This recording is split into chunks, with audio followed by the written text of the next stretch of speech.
Hello guys. उम्मीद है आपको ये स्टोरी काफ़ी पसंद आएगी।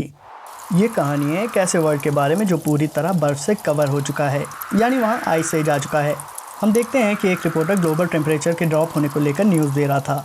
वो बताता है कि अब ये टेम्परेचर्स कब वापस राइज़ होंगे इसका कोई अंदाज़ा नहीं है, लेकिन फिर भी हम सबको हार नहीं माननी है, क्योंकि गवर्नमेंट अपनी पूरी कोशिश कर रही है ताकि हमें इस क्राइसिस से निकाला जा सके। वो बेचारा दूसरों को हिम्मत दे रहा था, जबकि देखते ही देखते पीछे से आता हुआ प्लेन उसके ऊपर क्रैश हो जाता है और ये लाइव टेलीकास्ट बंद हो जाता है। यहाँ से सीन शिफ्ट होता है एक अंधेरे और ठंडे कमरे की तरफ। कमरे में जमी हुई बर्फ़ और अंधेरे से हम ये अंदाज़ा लगा सकते हैं कि यहाँ पर लाइट का बिल्कुल नामो निशान नहीं है। तभी उस रूम में रहने वाले लड़के हानफेंग को कोई आवाज़ देता है। हानफेंग एक बेस बैट उठाता है जिस पर नेल्स लगी हुई थी और काफ़ी खून भी भरा हुआ था, जिससे हमें वहाँ की सिचुएशन का कुछ अंदाज़ा तो मिल ही जाता है। हानफेंग बहुत कॉशियसली आगे बढ़ रहा था। जैसे वो दरवाजे से बाहर की तरफ देखता है तो देखता है कि वहाँ कोई अटैकर नहीं था, बल्कि वहाँ एक लड़की थी। उस लड़की को देखते के साथ ही वो फौरन दरवाज़ा खोलता है और पूछता है, हियोना तुम यहाँ क्या कर रही हो? वो उसे अपने रूम में इनवाइट करता है क्योंकि बाहर खतरा भी हो सकता था, लेकिन हियोना उसे बाहर ही रोक लेती है। वो फेंग से कहती है कि वो उसे पसंद करती है और इस क्राइसिस में हमेशा उसने उसकी मदद की है, जिसकी वजह से उसे समझ में आ गया है कि कौन उसका अपना है और वो चाहती है कि आज के बाद वो साथ ही रहें। फेंग उस लड़की की बातों में आकर अपना गार्ड डाउन कर देता है। तभी अचानक दरवाजे के पीछे से एक आदमी निकलता है जो उसके सर पर जोर से हमला करता है। हमें पता चलता है कि असल में ये लड़की अपने फ्रेंड के साथ मिलकर फेंग को लूटने आई थी। वो दोनों उसे किल करने के बाद उसके घर की तलाशी लेने लगते हैं। दूसरी तरफ हम देखते हैं कि फेंग का बदन ज़मीन पर बेजान पड़ा हुआ था। पहले तो मुझे लगा कि शायद वो मर चुका है, लेकिन फिर हम देखते हैं कि वो अभी जिंदा था। फेंग सोचता है, क्या मैं मर चुका हूँ? मैं हिल क्यों नहीं पा रहा? वो हियोना और उसके फ्रेंड की बातें साफ साफ सुन पा रहा था और अब धीरे धीरे उसकी आंखें बंद होने लगीं। अब तो उसकी जान खत्म होने वाली थी, वो कुछ कर नहीं सकता था। आमतौर पर जब मौत सामने हो तो इंसान डर जाता है, लेकिन फेंग के दिल में इस वक्त सिवाय नफरत के और कुछ नहीं था। धीरे धीरे उसकी आंखों के सामने पूरी तरह अंधेरा छा गया और कुछ देर बाद उसे थोड़ी सी रोशनी दिखना शुरू होती है। उस रोशनी से उसे थोड़ी बहुत गर्माहट भी मिल रही थी और जैसे ही वो उस रोशनी के करीब जाने की कोशिश करता है तो उसकी उंगलियां फट जाती हैं और एक मैसिव एक्सप्लोजन होता है और इसी के साथ फेंग झटके से उठता है। वो सोचता है कि अरे ये मैं कहाँ गया, और वो काफ़ी देर तक इसी तरह अपने ख्यालों में खोया रहा और पूरे 30 मिनट बाद वो अपने हाथों को उठाता है और धूप की रोशनी के सामने करता है और उसे गर्माहट का एहसास होता है। उसने तो सनलाइट की उम्मीद भी छोड़ दी थी। जैसे ही वो कैलेंडर चेक करता है तो उसे पता चलता है कि आज 28 जून है और अपोकलिप्स शुरू होगा 15 जुलाई को। वैसे तो फेंग को मर चुका होना चाहिए था, लेकिन किस्मत ने उसे दोबारा इस दुनिया में भेज दिया, वो भी अपोकलिप्स होने से 15 दिन पहले। लेकिन इस बार मामला पिछली लाइफ से कुछ अलग था। जब से उसने अपनी आंखें खोली थी तब से उसके हाथों पर एक रेड टाइप की लाइट ग्लो हो रही थी। उस लाइट से न तो उसे किसी तरह का दर्द हो रहा था और न किसी तरह की परेशानी, बस उसके हाथों में ज़रा सी गर्माहट महसूस हो रही थी। वो उस लाइट को देखकर कुछ सोच ही रहा था कि अचानक उसे छींक आ जाती है और जैसे ही छींकने के बाद वो दोबारा अपने हाथ की तरफ देखता है तो उस लाइट ने अपना कलर चेंज कर लिया था। अब वो रेड की जगह ग्रीन हो चुकी थी और देखते ही देखते उसका साइज़ भी बढ़ गया। वो फ़ौरन बालकनी से भाग के अपने रूम के अंदर आ जाता है। वो नहीं चाहता था कि कोई और इस लाइट को देखे। वो बैठा काफ़ी देर उस लाइट के बारे में सोचता रहता है। तभी उसके दिल में ख्याल आता है, एक मिनट, ये लाइट देखने में तो बिल्कुल उन पावर्स की तरह है जो प्रोटोगनिस्ट को मानवा में मिलती हैं, वो भी रिबॉर्न होने के बाद। ये ख्याल दिल में आते ही वो एक नाइफ निकालता है और उस नाइफ के साथ अपनी पावर को कास्ट करना चाहता है, लेकिन ऐसा कुछ नहीं हुआ जैसा उसने सोचा था और थोड़ी देर बाद उसे भूख लग जाती है। वो फ़ौरन अपनी फ्रिज खोलता है और देखता है कि वहाँ कुछ भी खाने के लिए नहीं था। तभी उसकी नज़र रोस्टेड सोयाबीन्स पर जाती है। इन बीन्स को खाकर उसकी भूख तो नहीं मिटने वाली थी, लेकिन फिलहाल के लिए जो भी उसके पास था उसके लिए काफ़ी था। वो फ़ौरन एक बीन निकालकर अपने मुंह के अंदर डालता है। तभी एक एक्सप्लोजन होता है, उसके मुंह से सोयाबीन का प्लांट बाहर आ जाता है। उसे देखकर वो भी काफ़ी शौक था। वो फ़ौरन उस प्लांट को अपने मुंह से बाहर निकालता है। वो सोचता है कि आखिर ये सोयाबीन का प्लांट मेरे मुंह में कहाँ से आ गया। तभी वो गौर करता है कि अब उसे थकावट बिल्कुल महसूस नहीं हो रही और उसके हाथ में वो ग्रीन लाइट भी अब जा चुकी है। वो उस प्लांट से सोयाबीन की एक फली तोड़ता है और उसे ओपन करने पर वो देखता है ये तो वाकई एक बीन स्प्राउट है। ये न्यू डिस्कवरी करने के बाद तो उसकी खुशी का ठिकाना ही नहीं था, क्योंकि आने वाले वक्त में ये स्किल उसके बहुत काम आ सकती थी। लेकिन फिलहाल उसके पास इससे भी ज़रूरी कुछ काम बाकी थे, क्योंकि अपोकलिप्स शुरू होने में कुछ ही वक्त बाकी था, तो उसे जल्दी ही सप्लाईज इकट्ठा करनी थी। सीन शिफ्ट होता है और हम देखते हैं कि फेंग अब मार्केट की तरफ जा रहा था और उसके दिमाग में खलबली मची हुई थी। वो सोचता हुआ जा रहा था कि पहले जब मैं उठा था तब तो मेरा हाथ रेड था, उसके बाद छींक आते ही वो ग्रीन ग्लो में बदल गया और उसके कुछ देर बाद वो ग्रीन ग्रो होने लगा, जिसकी वजह से मैं काफ़ी थक गया और मेरी हार्ट बीट तेज़ हो गई। और जैसे ही मैंने उस सोयाबीन को अपने ग्लोइंग हाथ से छुआ तो वो एक स्प्राउट में बदल गया। कुछ समझ नहीं आ रहा कि आखिर ये कैसी पावर है। वो अपनी इन्हीं उलझनों में उलझा हुआ था कि पीछे से उसे कोई जानी पहचानी आवाज़ सुनाई पड़ती है और जैसे ही वो पीछे पलटता है तो देखता है कि वो हियोना थी और कमोबेश वो अब भी अपने चार्म से उसे बेवकूफ़ बनाने की कोशिश कर रही थी। हियोना को देखकर तो जैसे फेंग के सारे जख्मी ही हरे हो गए। ली हियोना, जो 3 साल तक मेरी क्रश रही, और ऐसा कोई भी काम नहीं था जो इसने कहा हो और मैंने ना किया हो। इवन मैं ये भी जानता था कि मैं उसके लिए कुछ भी नहीं हूँ सिवाय एक फॉल बैक गाय के अलावा। लेकिन जो इसने मेरे साथ पास्ट लाइफ में किया है वो तो मैंने अपने ख्वाबों में भी नहीं सोचा था। इससे पहले कि फेंग का गुस्सा फट पड़ता और वो उसके कानों पर एक कंटाप रसीद कर देता, वो खुद को रोकने में कामयाब हो जाता है। तभी ली हियोना उससे कहती है कि मैं इतनी देर से तुम्हारा नाम पुकार रही हूँ और न जाने तुम किस दुनिया में खोए हुए हो। फेंग उससे सॉरी कहता है और उसे बताता है कि वो अपने ख्यालों में खोया हुआ चला जा रहा था, जिस वजह से उसने उसकी आवाज़ नहीं सुनी। हियोना कहती है इन सब बातों को छोड़ो, लेकिन अब जब हम रास्ते में एक दूसरे से टकरा ही गए हैं तो क्यों ना हम दोनों शॉपिंग पर चलें। इससे पहले कि हियोना अपनी पूरी बात कह पाती, फेंग उसे रिफ्यूज़ करके आगे बढ़ जाता है। हियोना को यकीन नहीं आ रहा था कि आखिर उसके साथ ही आज क्या हो गया। वॉल्डेमार्ट शॉपिंग प्लाजा, असल में ये वॉल्डेमार्ट जो दिखाई गई है वो हमारी असल ज़िंदगी की वॉलमार्ट की तरह ही है, या किसी एक बड़े शॉपिंग सेंटर की तरह। फेंग वहाँ अपना स्टॉक भरने के लिए पहुँच जाता है। हम देखते हैं कि उसके पास एक बड़ी लिस्ट थी जिसमें उसकी ज़रूरत के ऑलमोस्ट सारे सामान थे, जैसे कि food, winter clothes, medicine, daily necessities, fuel, मतलब ऑलमोस्ट हर चीज़। लेकिन एक प्रॉब्लम थी, और प्रॉब्लम भी बहुत भारी। उसकी लिस्ट तो काफ़ी बड़ी थी लेकिन बेचारे के पास पैसे नहीं थे। अपना अकाउंट देखने के बाद वो अपना मुंह पीटने लगता है। लकीली उसी टाइम उसे एक मैसेज आता है जिसमें लिखा था, कॉन्ग्रेचुलेशंस, आपका क्रेडिट एवेल्यूएशन अप्रूव हो चुका है, यानी कि आप काफ़ी लोन ले सकते हैं। ये मैसेज देखते के साथ ही उसके दिमाग की बत्ती जल गई। वो फ़ौरन अपने मोबाइल के लोन ऐप्स खोलता है और उनमें से पैसे निकालना शुरू कर देता है, क्योंकि जैसे ही अपोकलिप्स इस दुनिया को हिट करेगा उसके बाद पैसे की वैल्यू 0 रह जाएगी, यानी उससे पैसा लेने कोई भी नहीं आएगा। दूसरी तरफ हम हियोना को देखते हैं जो गुस्से से ज़मीन पर पड़ी चीज़ों को किक करती हुई चली जा रही थी। हियोना को समझ में नहीं आ रहा था कि फेंग ने आखिर उसे रिफ्यूज़ कैसे कर दिया। उसमें आखिर इतनी हिम्मत आ कहाँ से गई, जबकि वो तो सिर्फ एक पैथेटिक फूल है जो उसके एक इशारे पे कुछ भी करने को तैयार रहता था। वो ये सब सोचती हुई चली जा रही थी कि पीछे से एक कार के हॉर्न की आवाज़ आती है, और वो कार किसी और की नहीं थी। फेंग कार के शीशे डाउन करता है और फियोना को हाय कहता है। हियोना उसे देखकर शॉक हो जाती है। वो उसे पूछती है, क्या ये तुम्हारी कार है? फेंग कहता है, हाँ ये मेरी कार है, मैंने इसे जस्ट अभी खरीदा है। एक्चुअली मेरे फादर का बिजनेस यूएस में काफ़ी फल फूल रहा है, जिसकी वजह से उन्होंने मुझे काफ़ी सारा कैश दिया था, जिससे मैंने ये कार खरीद ली, और बस अभी मैं उन्हें एयरपोर्ट पर छोड़ के ही आ रहा हूँ। ये सब सुन के हियोना की आंखें बिल्लियों की तरफ फैल गईं। वो फ़ौरन ही कुछ सोचती है और नाटक शुरू कर देती है। मुझे नहीं पता था कि तुम अपने फादर को छोड़ने के लिए एयरपोर्ट जा रहे हो, वरना मैं तुम्हें कभी भी शॉपिंग पर चलने के लिए ना कहती, वगैरह वगैरह। वो अपने आंसू दिखाकर फेंग को फिर से बेवकूफ़ बनाने की कोशिश करती है। फेंग भी काफ़ी चालाक था। वो उसके सामने ऐसे बिहेव करता है कि जैसे अब भी वो पुराना फेंग ही हो। हियोना उसे पूछती है कि आखिर तुमने इतना सारा सामान क्यों ख़रीदा है? फेंग कहता है कि ये तो बस मेरी ज़रूरत का यूँ ही कुछ सामान है। अरे हाँ, याद आया, मैंने तुम्हारे लिए भी एक प्रेजेंट ख़रीदा है। फियोना उसकी बातें सुनकर खुश हो गई और वहाँ से जाने लगी, और फेंग भी अपने रास्ते चला जाता है। उसके दिमाग में सिर्फ एक चीज़ घूम रही थी, जैसे ही अपोकलिप्स इस दुनिया को दोबारा हिट करेगा तो वो हियोना और उसके फ्रेंड दोनों को अच्छा सबक सिखाएगा। और ये सब शुरू होगा जुलाई 15 से। उस दिन दुनिया भर में काफ़ी हैवी स्नोफॉल होगा और टेम्परेचर -20 डिग्री सेल्सियस पहुँच जाएगा। और नेक्स्ट मंथ आते आते टेम्परेचर इतना फॉल होगा कि वो -70 डिग्री सेल्सियस तक चला जाएगा। यहाँ तक कि पूरी दुनिया बर्फ़ से ढक जाएगी, जिससे लोगों का बाहर आना जाना बंद हो जाएगा। इसीलिए उसे इतने सारे फूड सप्लाईज़ की ज़रूरत है, और वो उन सप्लाईज़ को सील और पैक ही रखता है ताकि उसके पड़ोसियों की नज़र उस पर न पड़े। और इसीलिए आधी सप्लाईज़ वो रात के वक्त अकेले मूव कर रहा था ताकि कोई उसे देख ना पाए। अपोकलिप्स शुरू होने के बाद पावर ग्रिड्स भी अनस्टेबल हो जाएंगे, जिसके लिए फेंग ने ऑलरेडी इंतज़ाम कर लिया था, यानी जनरेटर और ढेर सारा फ्यूल।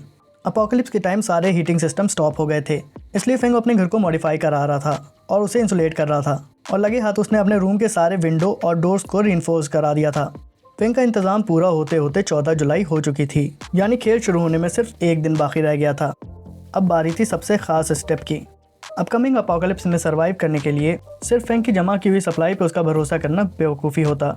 उसने सारा ध्यान अपनी नई पावर पे लगा दिया, यानी प्लांट को मैनिपुलेट करने पर। हम देखते हैं कि उसके सामने जितना भी सोयाबीन रखा था जिसे वो खा रहा था, वो खुद उसने अपनी एबिलिटी से उगाया था। लेकिन इतनी मेहनत के बाद भी अब तक वो ये समझ नहीं पाया था कि उसकी स्किल किस तरीके से काम करती है। यानी ये सोयाबीन जो उसने उगाए थे ये सब रैंडम लक से उगे थे। अब बारी थी टेस्ट टेस्ट की। वो उन सोयाबीन्स को डरते हुए अपने मुंह के अंदर डालता है। लकीली वो सोयाबीन एडिबल था, और उसका नेक्स्ट स्टेप था उस स्किल को पूरी तरह मास्टर करना। वो देखना चाहता था कि ये एबिलिटी दूसरे प्लांट्स के साथ भी काम करती है या नहीं। ये सोचकर वो अपनी फ्रिज को खोलता है, और इसके बाद सीन हो जाता है कट। हम देखते हैं कि फेंग अपनी आंखें खोल रहा था, जिससे हमें समझ में आता है कि वो इस स्किल को यूज़ करते वक्त बेहोश हो गया था। उठने के बाद उसके सर में काफ़ी दर्द था। उसे समझ आ गया कि ये स्किल है तो बड़ी काम की, लेकिन यूज़ करने पर ये फिजिकली टोल भी वसूल करती है। वो अपनी थकान दूर करने के लिए दोबारा सोयाबीन्स खाने लगता है, और हमें दिखाया जाता है कि उसके बेहोश होने से पहले आखिर हुआ क्या था। हम देखते हैं कि फेंग ने अपनी पावर्स काफ़ी सारी वेजिटेबल्स पर ट्राई की थी। उनमें से कुछ ने बिल्कुल भी रिएक्ट नहीं किया और कुछ ने काफ़ी अच्छा रिएक्ट किया। और कुछ चीज़ें तो ऐसी भी थीं कि जिन पर स्किल यूज़ करते के साथ ही वो एक्सप्लोड हो गईं।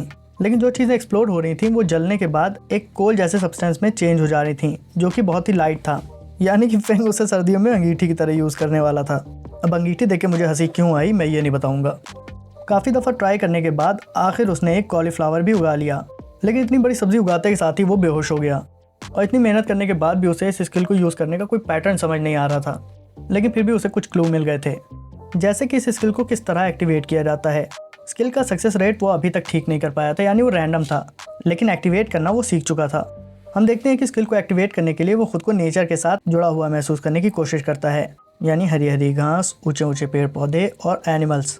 और उसकी स्किल इस बार भी एक्टिव हो गई थी। वो सोचता है कि मैंने वेजिटेबल्स पे काफ़ी रिसर्च कर ली, अब एक बार मीट पे करके देखता हूँ। लेकिन मीट पर उसका कोई असर नहीं हुआ। उसके लाख कोशिश करने के बाद भी नतीजा कमोबेश सेम ही रहा, यानी मीट के साथ स्किल ने बिल्कुल भी रिएक्ट नहीं किया। तभी उसके दिमाग में एक बात आती है कि जब वो मेडिटेट करता है तो उसे 2 कलर्स नज़र आते हैं, यानी एक ग्रीन और एक रेड, और उसने अभी तक रेड को बिल्कुल भी ट्राई नहीं किया था। तो वो अपनी आंखों को बंद करता है, अपने मीट को अपने हाथ में लेता है और स्किल यूज़ करना शुरू करता है, और उसकी स्किल एक्टिवेट भी हो जाती है। लेकिन उस स्किल का असर कुछ ज़्यादा ही अनएक्सपेक्टेड था। उसके हाथ में रखा वो मीट पूरी तरह जल गया। वो स्किल को लेकर काफ़ी ज़्यादा डिसअपॉइंट था। उसे लगा क्या ये रेड स्किल खाली खाना ही गर्म करने के काम आएगी। लेकिन उस मीट के क्लोजर इंस्पेक्शन पे उसे पता चलता है कि मीट सिर्फ जला नहीं था, बल्कि डिसइंटीग्रेट होने लगा था। तभी उसे एक आइडिया आता है। वो अपने एक हाथ में सोयाबीन को पकड़ता है और दूसरी हाथ में उस मीट को लेता है, और दोनों ही लाइट को कंबाइन करते के साथ ही वहाँ एक येलो लाइट पैदा हो जाती है, यानी एक थर्ड नई स्किल। वो देखता है इस थर्ड स्किल के यूज़ से उसका मीट बड़ा हो गया था, और साथ ही उसकी दूसरी मुट्ठी में से उसके सोयाबीन गायब थे। मीट पकड़ा, बड़ा हो गया, सोयाबीन, मुट्ठी, क्या क्या है इसमें यार। खैर हम कहानी की तरफ आगे बढ़ते हैं। फेंग एक्चुअली इस स्किल के पोटेंशियल को समझ रहा था। वो काफ़ी खुश हो जाता है। वो इसे दोबारा दोहराने की कोशिश करता है, लेकिन उसने जितने भी अटैम्प्ट किए सबके सब फेल हो गए। इतनी मेहनत के बाद वो काफ़ी थक चुका था। जो भी हो, फिर भी आज की उसकी इतनी सारी मेहनत बेकार नहीं गई। वो अपनी न्यू स्किल्स के बारे में काफ़ी कुछ सीख चुका था। वो सोचता है कि इन पावर्स को मास्टर करने के बाद तो मैं सुपरमैन बन जाऊंगा। लेकिन तभी उसके ख्यालों का बुलबुला फूट जाता है। सुपरमैन वाली बात से उसे याद आता है कि वो चाहे उसके पास जितना भी फूड हो रहेगा तो वो फिर भी डिफेंसलेस ही। तो वो फैसला करता है कि टेम्परेचर के गिरने से पहले उसे जल्द से जल्द कोई वेपन ढूंढना होगा। और बस उसके मुंह से ये निकलने की देर थी कि स्नोफॉल शुरू हो गई।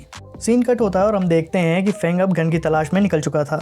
लेकिन उसकी कंट्री में गन बाई करना बहुत ज़्यादा मुश्किल काम था, यानी इलीगल भी था, और उसके लिए कनेक्शंस की भी ज़रूरत थी। वो अपने रास्ते से कहीं जा ही रहा होता है कि उसके कानों में एक आदमी की आवाज़ पड़ती है। उसे देखकर फेंग सोचता है कि मैंने शायद इस आदमी को कहीं देखा है। ये छपरियों जैसा दिखने वाला आदमी, इसका नाम है ली जी, पर हमारे एरिया में हर कोई इसको ली भाई कहता है।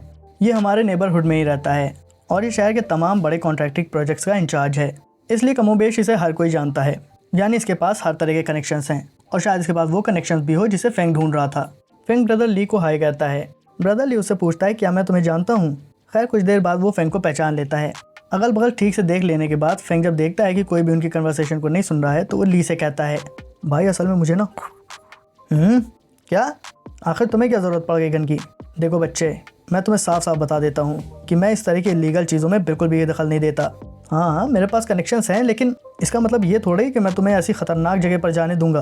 फेंग उससे कहता है, ब्रदर ली आप मुझे गलत समझ रहे हैं। असल में ना मेरी किसी से पर्सनल दुश्मनी है और मुझे गन सिर्फ अपनी सेल्फ डिफेंस के लिए चाहिए।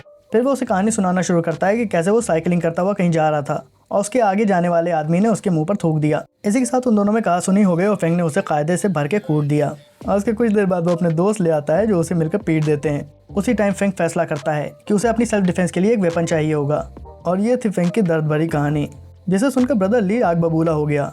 आखिर उस हरामजादे की इतनी हिम्मत कैसे हुई कि उसने तुम्हारे चेहरे पर थूक दिया। खैर इतने पापड़ बेलने के बाद आखिरकार फेंग ने उसे मना ही लिया। वो दोनों कार में बैठकर वहाँ से निकल जाते हैं और एक कसिनो के सामने लाकर अपनी कार रोक देते हैं। अंदर पहुँचते कसिनो का बॉस ली से पूछता है, ली इतनी रात गए तू यहाँ क्या कर रहा है। ली उसे बताता है कि इस लड़के फेंग को एक गन चाहिए।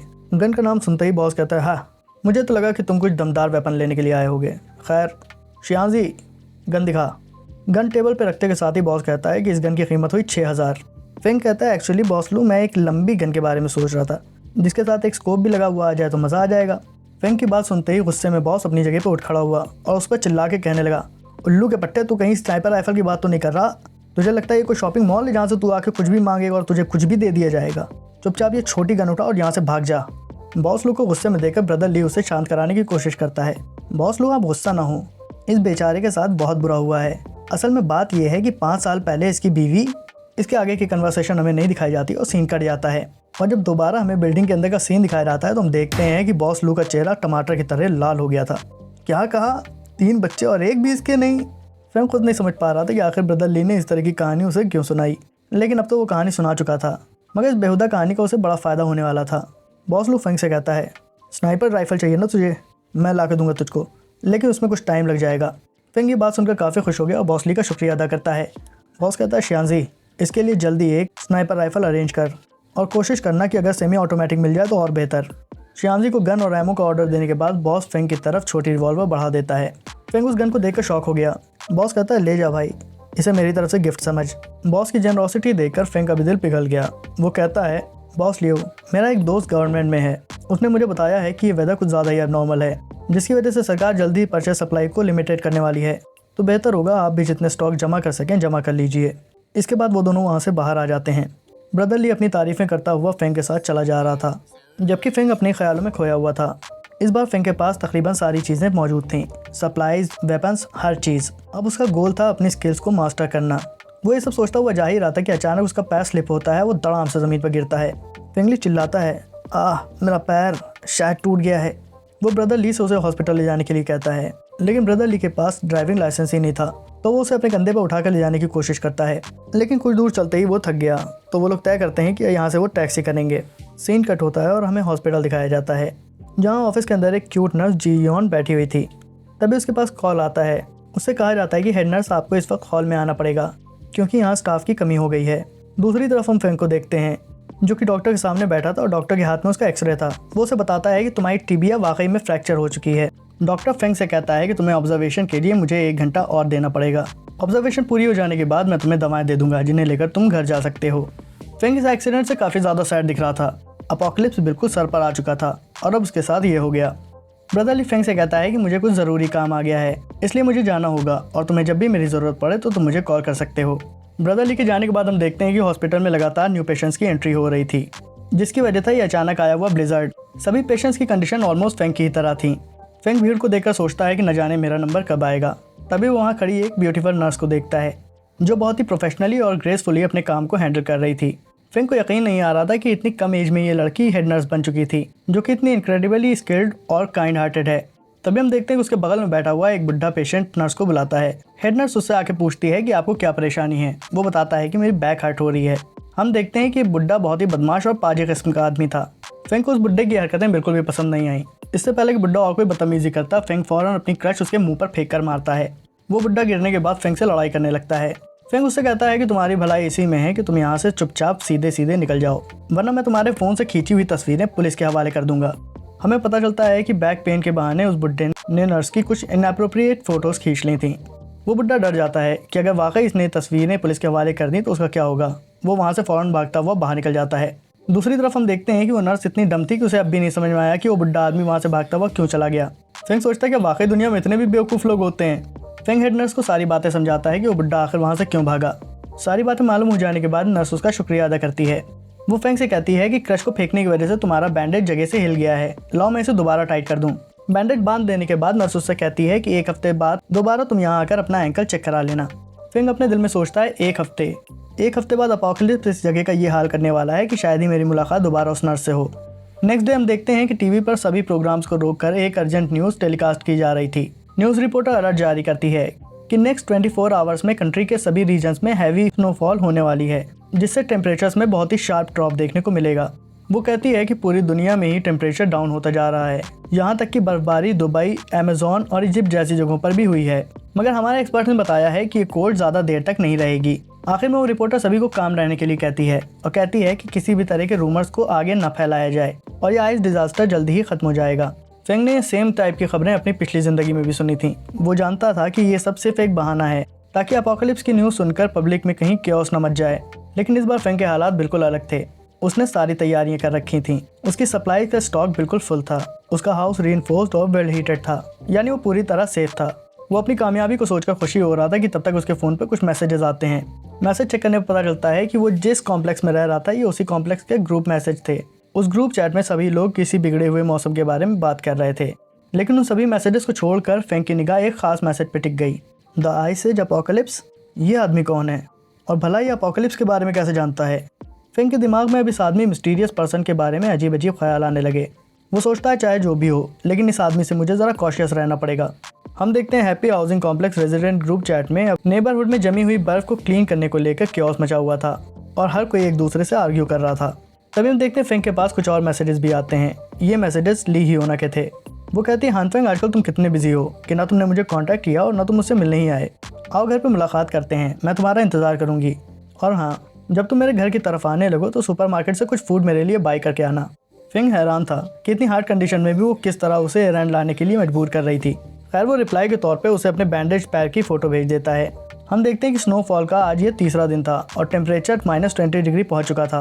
अपोकलिप्स के शुरुआती स्टेज पर सभी चीज़ें अभी नॉर्मल काम कर रही थीं, जैसे सेंट्रल हीटिंग सिस्टम और इंटरनेट वगैरह वगैरह। हम देखते हैं कि फेंग अब तक अपने मोबाइल पर टिकटॉक देखकर काफ़ी बोर हो चुका था, लेकिन क्योंकि उसका पैर अब भी हील नहीं हुआ था तो वो कुछ कर भी नहीं सकता था। उसके पास सिवाय वीडियो देखने के कोई और चारा नहीं था, तो दोबारा वीडियो देखने में लग जाता है। वीडियो को स्क्रॉल करते वक्त उसकी नज़र एक वीडियो पर जम जाती है। उस वीडियो में एक आदमी के बारे में दिखाया जाता है जिसने बिल्डिंग से कूदकर सुसाइड अटेम्प्ट किया था।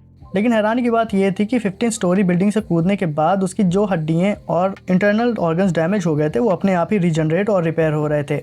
उस ड्रामे को देखकर फेंग के दिमाग में एक आइडिया आता है। वो अपने लेग को अपनी स्किल से हील करने की कोशिश करने लगता है, लेकिन काफ़ी देर ट्राई करने के बाद भी उस पर उसका कोई असर नहीं दिखा।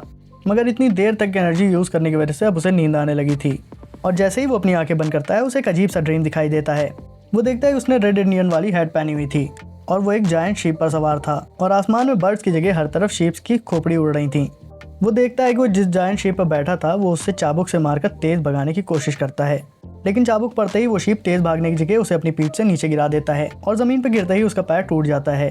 तभी वहाँ एक भेड़ का बच्चा आता है जो उसके जख्म को चाटने की कोशिश करता है। फेंग उसे रोकने की काफ़ी कोशिश करता है, लेकिन वो कामयाब नहीं होता और शीप उसकी ब्रोकन लेग को अपनी ज़बान से जकड़कर हवा में उठा देता है और उसके ऐसा करते ही उसमें से ग्रीन लाइट निकलने लगती है।